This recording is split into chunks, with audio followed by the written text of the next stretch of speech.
Hello everyone and welcome to this video. My name is Ariston and today we're going to talk about Python loops that would include for loops and while loops. So if you are excited, let's go ahead and start coding. Alright, so before we run any Python code, the first thing that we're going to do is we're going to make sure that Python is installed in our local machine. And to do that, if you are using Visual Studio Code, you can open up your terminal by clicking this button right here and then choosing terminal. There's also a shortcut key that you can use. So for this one, you can type here python -- version to be able to check the version of Python currently installed in your local machine. In my end, that would be 3.11.9. And if it doesn't return to you a Python version, it might mean that Python is not installed in your local machine. So for that one, you can visit python.org/downloads to be able to download the latest version of Python for your operating system. Currently, at the time of recording, that would be Python 3.12.3. So in the future, this might change. So don't worry, all of the codes that we're going to use for today will also work in the future versions. So go ahead and install Python. And once you are done installing, you can try to run python -- version again. So it might now show you the Python version. If it doesn't, you can close out your Visual Studio Code and open it again. There you go. So after that is done, you can create a folder inside of your local machine. And in my case, I already created that folder and I named it Python loops. And here I created two Python files. The first one is for loops and the second one is for while loops. Let us first discuss for loops. So for loops, this is used to be able to execute a block of code a fixed number of times. You can use this for iteration. Let's say, for example, you're going to iterate over the items of a list or maybe a dictionary. You can use for loop for that one. Or maybe you just want to repeat a same action more than once or multiple number of times. You can also use for loops for that as well. So for this one, you can use for loops to iterate over the items or the characters inside of a variable that contains a string value. Let's create first name variable. So in this variable, you can pass here, let's say, a name of John. If we want to iterate over each of the characters of this name, we can say here for letter in the first name variable. So we're going to pass here a colon, and you can see here that the next line of code is indented. It means that it would run or execute this code for each iteration or for each letter of the variable first name. So for this one, we can just print the letter. And if you run this out, you will be able to see here that we successfully print out each of the letters inside of the name John. There you go. And we can also use what we call the range function to be able to create a series of numbers by using the for loop. So for that one, we can say here for number in the range. And here, let's pass first the number 10. And let's see what would this do. So let's try to print the number, comma, and then number right here. So let's try and run this out. In here, you can see that it started from the number of 0 up until the number of 9. So why is that?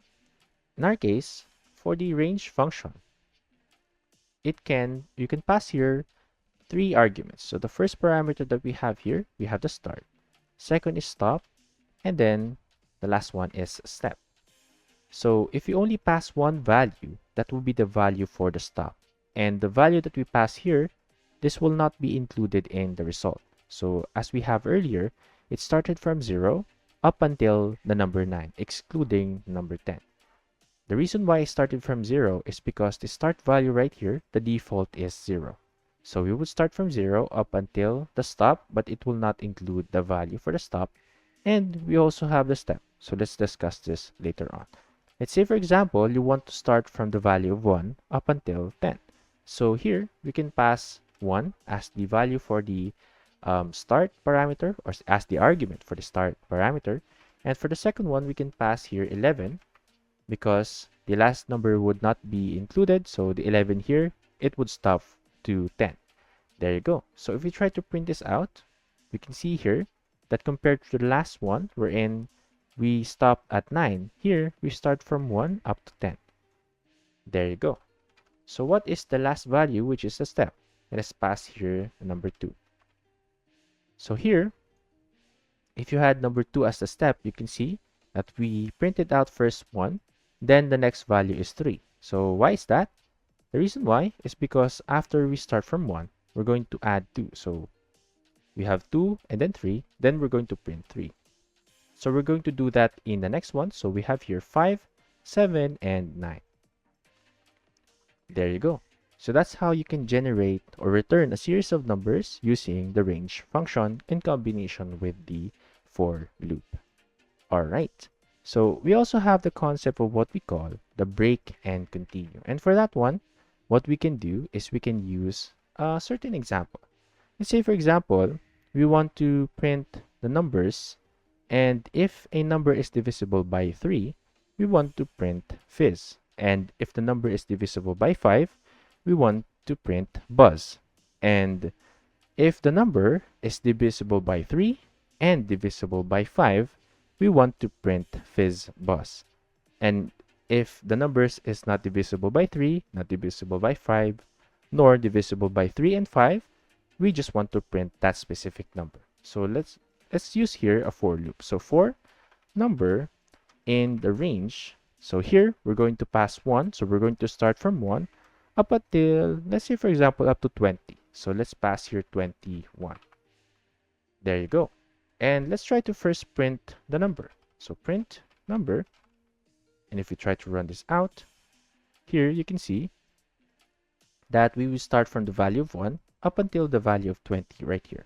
Now, if it is divisible by 3, that's like what we have here, 3, we want to print fizz instead of 3. So for that, we can use the if block. So if the number, and we can use here the modulus operator. So if the number is divisible by 3, so here we will have a value of 0. Then for this one, we want to print fizz. However, what would happen is after we print fizz, it will still print the number. So let us try this out. So here, if we run this out, we can see that after it prints fizz, right here, it still prints the number. So we don't want that to happen. So what we can do here is we can pass continue. So the continue, it will skip the rest of the code. So here, it will not run this code right here. It will pass you to the next iteration. So that is the value or the functionality for the continue keyword. So for this one, if we run this out and compare to the last one, we can see that here it prints 1 and 2, and then 3 is divisible by 3.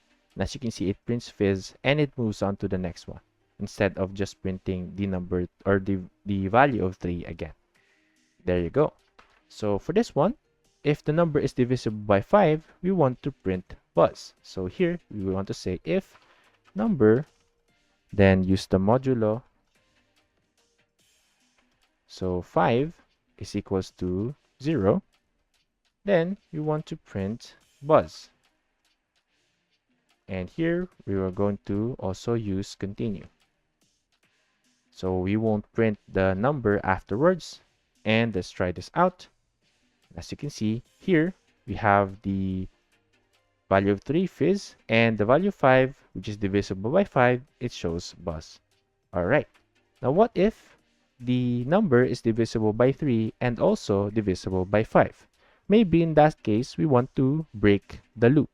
So for that one, we can add here if number, and here modulo 3 equal to 0 and number modulo 5 is equal to 0, then what we want to happen is that we want to print fizz buzz. Then we want to break. So what break would do? It would exit the loop prematurely. In our case, let us try to run this out. There you go. And as you can see here, we have 1, 2, then divisible by 3, so fizz, 4 divisible by 5, so buzz. Then next one we have 6, that is divisible by 3 again, so fizz. 7, 8, then 9 is divisible by 3, so fizz. Then 10 is divisible by 5, so buzz. Then 11, then 12 is divisible by 3, so fizz. 13 and 14, then 15 is divisible by 3 and also divisible by 5, so we print here fizz buzz and then we break. So if you use break, it would exit the loop prematurely. And in our case, even if we have the starting of 1 up until the end of 20, it already breaks the loop. That is why we can see here the return value of fizz buzz. All right. So that is break and continue. Now, what if we want to use the for loop to be able to, let's say, use it in a list? So let's add here numbers, then say 10, 20, 30, and 40. Now for this one, we want to add the numbers that we have inside of the numbers list. So for this one, we want to set first the total. So this would store the total value. So for this one, we can use the for number in the numbers list and semicolon or colon, sorry. So for this one, we can set the total and we can update its value. So let's say here total plus the number. So we can make this shorter by using augmented assignment operator. So for this one, I'm not going to use that. So let's say here print the total. There you go. And if you try to run this out, we can see here that the total of all the values is 100.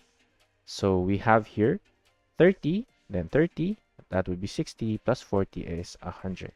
So that's how we can use for loop to be able to iterate over each of the elements that we have here inside of this list.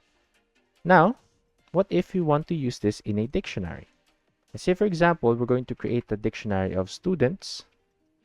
So curly brackets, and here we're going to pass the key, let's say Alice, and Alice have a score in the test of 60. So we have John, the score on the test of John is maybe 80. Then we have Jane, maybe for this one 90. Then lastly we have Alex. So for Alex it has maybe 70 only. There you go. Now what if we want to create a new dictionary that will contain only the passing students? So let's set this to an empty dictionary for now. So here we can use the for loop. So for this one, we want to get the key and also the value. So key, then comma, value, and we're going to use in, then call the students dictionary, and we can use here the item method. So the items method would give us the key and value, and we can use unpacking to unpack them in both of this variable that we have here. And here, we want to say if the value that we have, or the grade that we have right here, if the value is less than 70, it means it will be the non-passing score. We will only continue, or we're going to move on to the next key and value pair. Then, if the grade is greater than 70, then here what we're going to do is we're going to add this as a new value for the passing students dictionary. So for this one, we're going to pass a square bracket, and here we're going to pass the key equal to a value. So if you print the new value of the passing students dictionary, so here we're going to say passing students and call the passing students dictionary and try to run this out. As you can see, the new passing students would be John, Jane, and Alex that we have right here. So Alex passed because his grade is 70. So what we only want here is less than 70. That would be like 69. So Alex also passed. However, Alice didn't pass because the grade is 60 right here. There you go. So that's how you can use a for loop to be able to iterate over each of the elements inside of a dictionary. Now, we want to move to the next topic, which is about the while loops. So the difference between a for loop and a while loop, in a while loop, we're going to execute some code while some condition is true or remains true. So for this one, we're going to build a small game. Let's say, for example, we're going to create a game that would allow the user to guess for a certain word. Let's say, let's create here variable target word, and then the word is loops. There you go. So here, when you use the while loop, it would execute the code while the condition remains true. Let's say here, we're going to create a variable remaining attempts. So we will only have 3 attempts to guess the word correctly. So while the remaining attempts is greater than 0, then we're going to run this code. So this would be the condition that would decide. And for this one, the first thing that we're going to do is we're going to guess or get the word from the user. So let's store this word inside of a variable guessed word equal to the input. And for this one, I'm going to say enter your guess. There you go. And then what we're going to do is we're going to use the strip to be able to remove the spaces that can be added by the user. And also we're going to set this to lower so that even if they added here a capital loops, we can also get or check the correct answer. So for this one, if the guessed word is not equal to the target word, then what we're going to do is we're going to decrease the remaining attempts. So we'll add here remaining attempts. Then we're going to say here minus equals 1. So this is just the same as we're going to remaining attempts and we're going to subtract 1. Then we're going to use that as the new value of remaining attempts. There you go. So for this one, we're going to also print, we're going to say incorrect guess.